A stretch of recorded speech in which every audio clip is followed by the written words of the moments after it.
My name is Lorrin, and this is my illustrated journey. I am a mental health therapist. I am a marriage and family therapist and professional clinical counselor. Hi, welcome. How are you? Good. Thank you. How are you? Good. It's nice to meet you. I was born in New York, but raised in Southern California for elementary school years, LA County. And then I moved to Miami, Florida when I was in middle school. So I grew up kind of South Florida for middle school and high school. And I got here, my husband, I met him when I lived in Miami, my first job. So we met at work.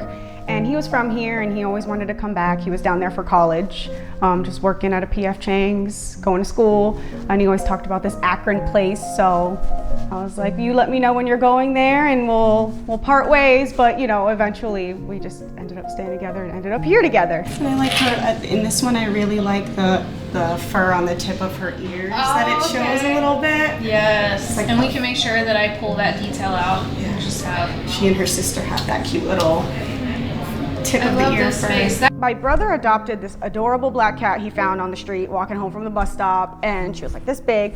And from there we adopted one or two more, and then they had kittens. So I remember just being like 16, 17, playing with these kittens. Just, I've never felt so much love for something so precious. Like from day one, holding these kittens, raising them, that's how I got Deetz and her sister. I've always had them. But I like the placement. I like her face. Yeah. Mm-hmm. Yeah. Like Deetz. Mm-hmm. It'll feel like even more when You you shade, shading. for sure. I love her. I love it. All right, then Gorgeous. stand back too. They just came with me through all of it, you know? You go into young adulthood off of all that trauma, off of all that chaos and hot mess express, and then you still have your adorable cats greeting you at the door super nice no matter what horrible things you got into that day or what a horrible day it was, right? So just they followed me from being a teenager to a young adult and finally like a stable adult, and I like, so annoying. I like to think that Deetz kind of was like, okay, you're good. I can go, because I'm pretty sure she had cancer for a really long time. She had a fucking asthma inhaler for like 6 years. And it turns out that she actually had cancer in her lungs, a huge tumor by the time she died. So I was like, you lived all of that time. Fucking cancer, and we thought it was asthma, and you died now? After the pandemic was gone for, you know, we were a year into this pandemic, like, cool shit, thanks for sticking around for all that time, you know. My mom just hated them. We had so many, we really did. We latched on in like the worst way. It was unhealthy. We had too many. So she really hated them. She tried to let them out and they wouldn't leave. Right. But yeah, I mean, for a time, we definitely had to fight for them. And that's why we moved out. That's why we left. Because she was like, you guys gotta go. It's them, or you can live here, but you can't have cats. So we left.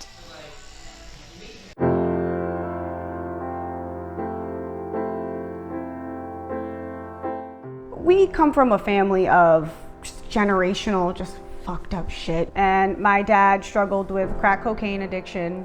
My mother left because of his addiction. And my dad was graduated Harvard Medical School. But Dad's a brilliant guy who was raised by people who really struggled. His dad was a gambling addict, physically abused them mentally, psychologically, physically. They were on the streets sometimes. So it's just like a really brilliant guy who got beat to shit by his dad, got out when he was really young, did really well, but then didn't because he never addressed his trauma. So by the time he had us, he's just like, I'm pretty sure it was just like fun, cocaine, partying, med school, get through it. And that turned to, can't afford that, got 4 kids now. And like, if you can imagine, my mom was raising 4 kids, you know, and she started at 19. So by 26, she had 4 kids.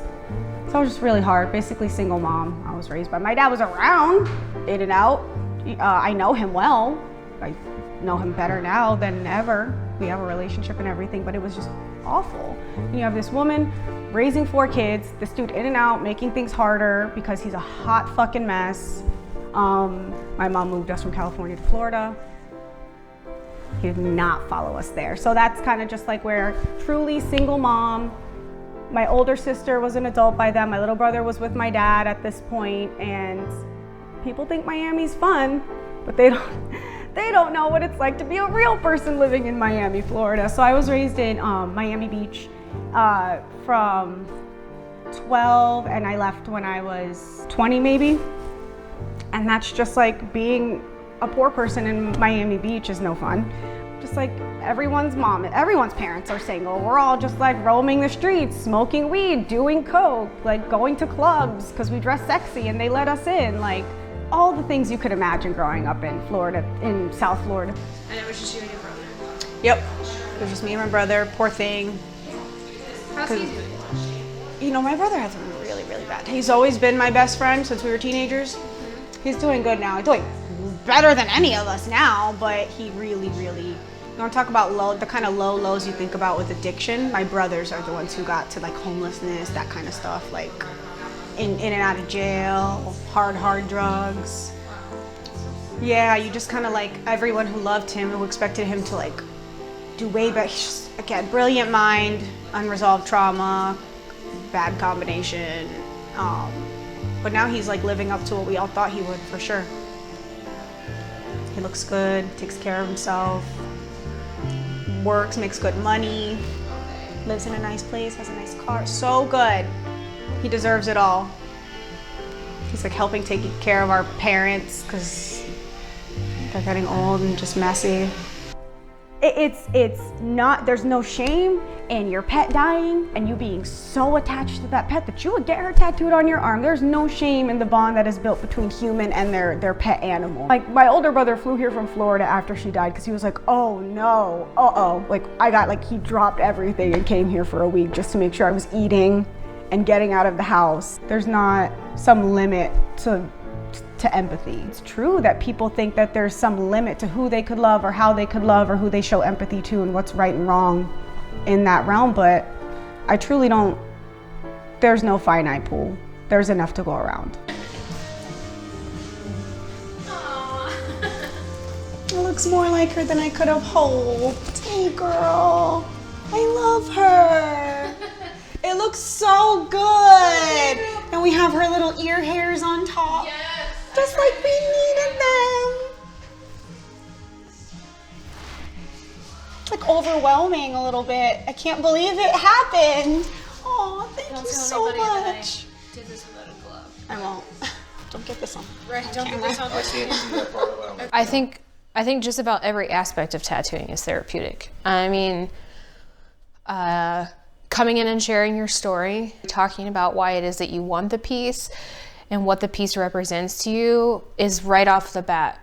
You know, just speaking it and getting out loud to another human being and making the connection with the person that you're, working with. And I always tell my clients, I'm like, we will talk about this again and again and again. I'm a huge fan of repetition. So when people ask me where I'm getting it and I say my arm, and they ask why, I'm like, because I want to see her in the mirror every day. Like, I don't want to put her on my back or something I'm not going to look at every day. Like, I see my arm in the mirror every day, even just like a glance or two throughout the day.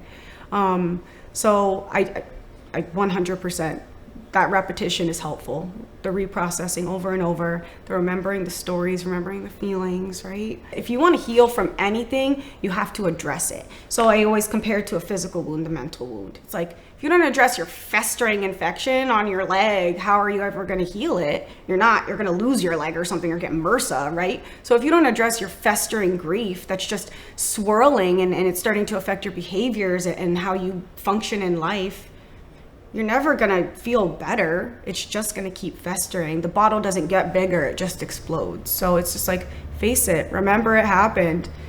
Don't try to deny it, right? I think the denial that comes with mental pain, any kind of mental pain, is what messes us up the most, right? Telling your story, repeating it, seeing it.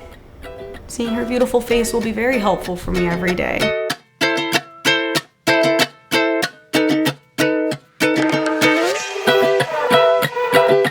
Thank you so much, Lorrin, for allowing me to be a part of your piece and creating this representations of your Deetz so you can hold her dear forever and help you walk through the healing process. And I can't wait to see it healed. I can't wait to see how it has impacted you. And I'm just grateful that you were part of my project and gave me this opportunity.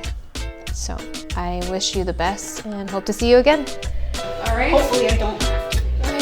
All goes well. Everything goes okay. Thank you so much. You are amazing.